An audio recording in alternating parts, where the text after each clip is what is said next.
अस्सलाम वालेकुम दोस्तों, क्या हाल है। उम्मीद है आप सब लोग खैरियत से होंगे। दोस्तों, ज़िंदगी में कुछ चीज़ें ऐसी होती हैं जिनको कभी भुलाया नहीं जा सकता, और जब इंसान कभी भुलाना भी चाहता है ना, तो वो किसी खून आशाम दरिंदे की तरह इंसान के सामने आकर खड़ी हो जाती हैं कि इंसान चाहते हुए भी उनको फरामोश नहीं कर सकता। वैसे तो दुनिया में अनगिनत किस्म के राज पोशीदा हैं, लेकिन इनमें से एक का जिक्र मैं आपसे ज़रूर करना चाहूँगा। वो सब क्या था दोस्तों? मैं कसूर ना कारोबार के सिलसिले में अक्सर जाया करता था। एक दिन मुझे कसूर जाने का इत्तेफाक हुआ। कसूर लारी अड्डे से आकर टांगे पर मुझे अपनी मंजिल पर पहुंचना था। लारी अड्डे पर से मैं एक टांगे की तरफ बढ़ा तो वो अपने हाथ में एक काले रंग का धागा और साथ उसके अंदर लिपटी हुई एक खोपड़ी, उसके ऊपर एक नन्हा सा सांप बना हुआ था। उस उन तीनों चीज़ों को अजीब नज़रों से घूरे जा रहा था। एक पल के लिए भी वो आँख नहीं झपक रहा था। इसके चेहरे पर उदासी छाई हुई थी। वो टांगे कोचवान के चेहरे पर उदासी छाई हुई थी। इसकी आंखों में अजीब सी वीरानी थी, एक अनोखी कशिश थी जो मुझे अपनी तरफ खींच रही थी। मैं इसके करीब खड़ा इसे हैरत से देख रहा था। फिर अचानक मैं चौंक पड़ा। इस हालत में टांगे पर सवार होकर चल पड़ा। मैंने इसे आवाज़ें दी और रोकने की कोशिश की, लेकिन इसने एक ना सुनी। वो अपनी मस्ती में वो टांगा चलाए जा रहा था। मैं पागलों की तरह इसके पीछे इसको आवाज़ें दे रहा था। आज जब मुझे ये वाक़या याद आता है तो मुझे अपनी हालत पर तरस आता है, लेकिन इसने मेरी एक ना सुनी। चुनाचा मैंने दौड़कर टांगे की पिछली सीट पर बैठ गया।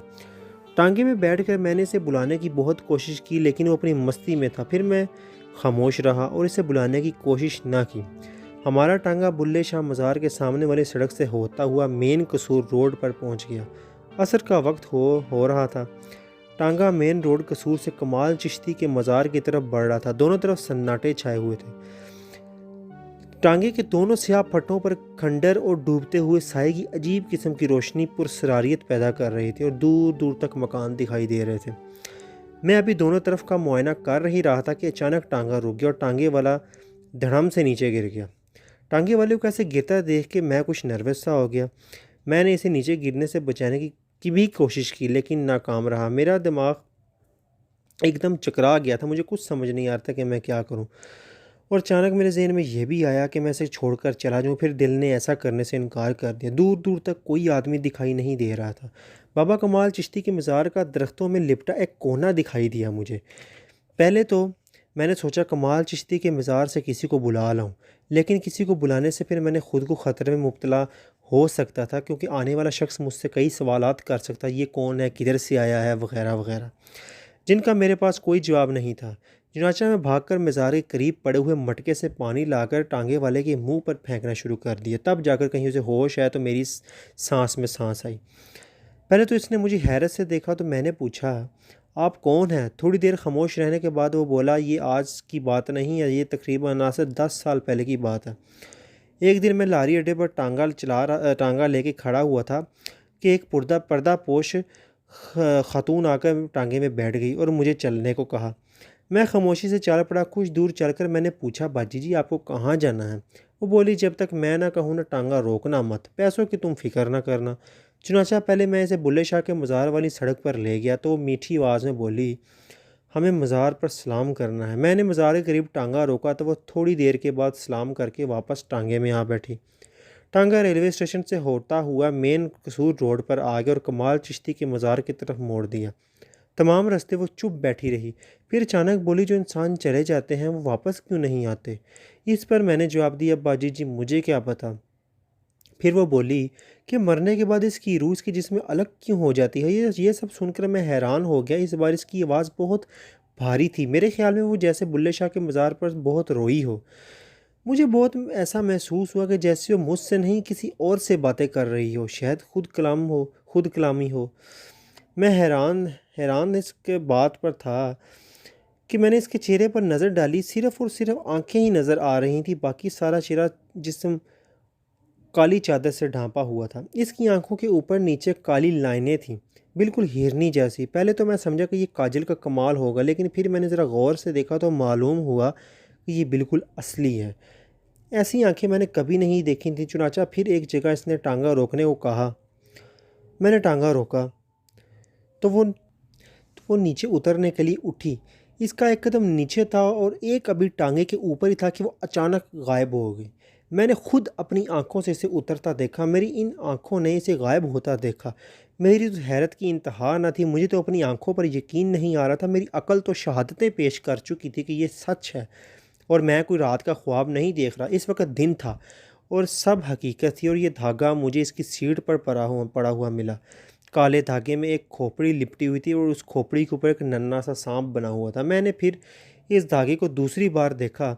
टांगे वाले ने वहीं खड़े खड़े अपनी सारी दास्तान मुझे सुना दी। शाम हो चुकी थी और मैंने इजाज़त चाही तो इसने मेरे जाने से नाराज़गी का इजहार किया और कहा, मुझे आप भी खिदमत का तो मौका दें। मैंने बहुत कोशिश की कि मुझे अपनी मंजिल की तरफ जाने दें, लेकिन टांगे वाले के पुरज़ोर इसरार पर मुझे हथियार डालने पड़े। चुनाचा मैं टांगे वाले के साथ इसके घर की तरफ चल पड़ा। चुनाचा थोड़ी देर के बाद एक बहुत बड़ी सी हवेली में हम दाखिल हुए। हवेली के अंदर दाखिल होते ही मेरी अकल दंग रह गई। पहले मैं ये समझा कि शायद किसी की हवेली है जिसमें ये काम करता हो, लेकिन सामने 2 अदद कारें खड़ी थीं। मैं बहुत हैरान हुआ। इसने मेरी तरफ हैरत से देखते हुए कहा, ये मेरी कारें हैं और ये मेरी ही हवेली है। लेकिन मेरी हैरत को एक बड़ा झटका इस वक्त लगा जब मैं हवेली के कमरे में दाखिल हुआ। पूरे कमरे में खूबसूरत किस्म का कालीन बिछा हुआ था, जिसके एक तरफ 4 सेट सोफ़ा पर पड़ा हुआ था। दीवारों पर आला किस्म के रेशमी पर्दे लटके हुए थे। कमरे के छत पर एक बड़ा सा ग्लोब लटका हुआ था जो किसी महल के नज़ारे से कम ना था। फ़र्क सिर्फ इतना था कि महल में कनीज़ें होती हैं लेकिन यहाँ कनीज़ें नहीं थी। मैंने हैरत से पूछा कि आप यहाँ अकेले रहते हैं? हाँ, मैं अकेला रहता हूँ। आइए मैं आपको आपका कमरा दिखा दूँ। आप मुँह हाथ धो लें, बाकी बातें बाद में होंगी। इसने मुझे अपने कमरे में छोड़ा तो मैं तमाम चीज़ों को बखूबी देखने लगा, जायज़ा लेने लगा। ऐसी चीज़ें तो डिफेंस या कैंट में रहने वाले लोगों के पास भी नहीं होती। चुनाचा मुँह हाथ धोकर हम खाने की मेज़ पर बैठ गए तो मैं गुफ्तगू को मज़ीद आगे बढ़ाया। जैसे मैंने पूछा कि आपका नाम क्या है? इस टांगे वाले ने हंस कर कहा और हल्की सी अपने लबों पर मुस्कुराहट लाकर कहा, मेरा नाम यूसुफ़ है। और आप? जी मुझे सदीक अहमद कहते हैं, मैंने कहा। और मैं यहाँ अपने कारोबार के सिलसिले में आया हूँ, लेकिन एक बात मेरी समझ में नहीं आई। इसने खाना खाते हुए एक नज़र मुझ पर डाली। जी खुदा का दिया सब कुछ है आपके पास, तो फिर टांगे वाली बात? मैंने ये रुक रुक कर अल्फाज छोड़े, समझ में नहीं आई तो इसने खाने से हाथ रोक लिया। मुझे यूँ महसूस हुआ जैसे मैं ही इतनी देर से बातें कर रहा हूँ। तो कुछ देर खामोश रहने के बाद आंखों को बड़ा उदास करके बोला, जैसे फिर से वही मंजर दोहरा रहा हो। मुझे ऐसे दोबारा देखने की हसरत है, इसको दोबारा देखने की हसरत है। शायद वो फिर दोबारा वहाँ आ जाए। बस यही सोचकर मैं टांगा चलाता हूँ। आज भी लेकर जाता हूँ टांगा वहाँ। इसने अधूरी बात करते हुए खामोश हो गया और बड़ी उदासी और दीवानगी से बोले चला जा रहा था। चुनांचे मैं सोने के लिए अपने कमरे में चला गया। कुछ देर के इसके बारे में सोचता रहा, ये सब क्या है। फिर मुझ पर नींद का गलबा आ गया, मैं सो गया। सुबह नाश्ते के बाद इसने बड़ी गर्मजोशी से मुझे इजाज़त दी और मैं अपनी मंजिल की तरफ चल पड़ा। वहाँ पहुंचकर तमाम काम सरअंजाम दिए और वापस लाहौर आ गया। कुछ अरसे के बाद मुझे दोबारा कसूर जाने का इत्तफाक हुआ, तो सोचा क्यों ना यूसुफ से मिलता चलूँ। लेकिन जब मैं इसी हवेली वाली जगह पर पहुंचा तो मुझे करंट सा लगा जिसने मेरी जिस्म के एक एक हिस्से को हिला कर रख दिया। वहाँ तो ना तो हवेली थी, ना कोई मकान था, ना कोई गाड़ियाँ थी। बस कमाल चिश्ती मज़ार के पास वाले उसी तरह के खंडर थे। आसपास भी वही वीरानी थी। कुछ फासले पर मकान थे और फिर मैंने एक आदमी से इस हवेली के बारे में पूछा तो इसने बताया पुराने वक्तों में यहाँ हवेली हुआ करती थी जिसमें चौधरी ने अपनी बेटी को सिर्फ इसलिए कत्ल कर दिया था कि इसे किसी टांगे वाले के साथ इश्क हो गया था। हमने ये बात अपने दादा से सुनी थी। कहीं इस टांगे वाले का नाम यूसुफ तो नहीं? मैंने इस आदमी से हैरत से कहा तो वो कहने लगा, भाई अगर आपको पता ही है तो मुझसे क्यों पूछ रहे हो, मेरा वक्त क्यों ज़ाया कर रहे हो। ये सुनकर मुझे शर्म से भी महसूस हुई और बात भी ठीक है। और मैं बाबा कमाल चिश्ती के मज़ार की तरफ चल पड़ा और इसी जगह रुक गया जहाँ टांगे वाला खड़ा था।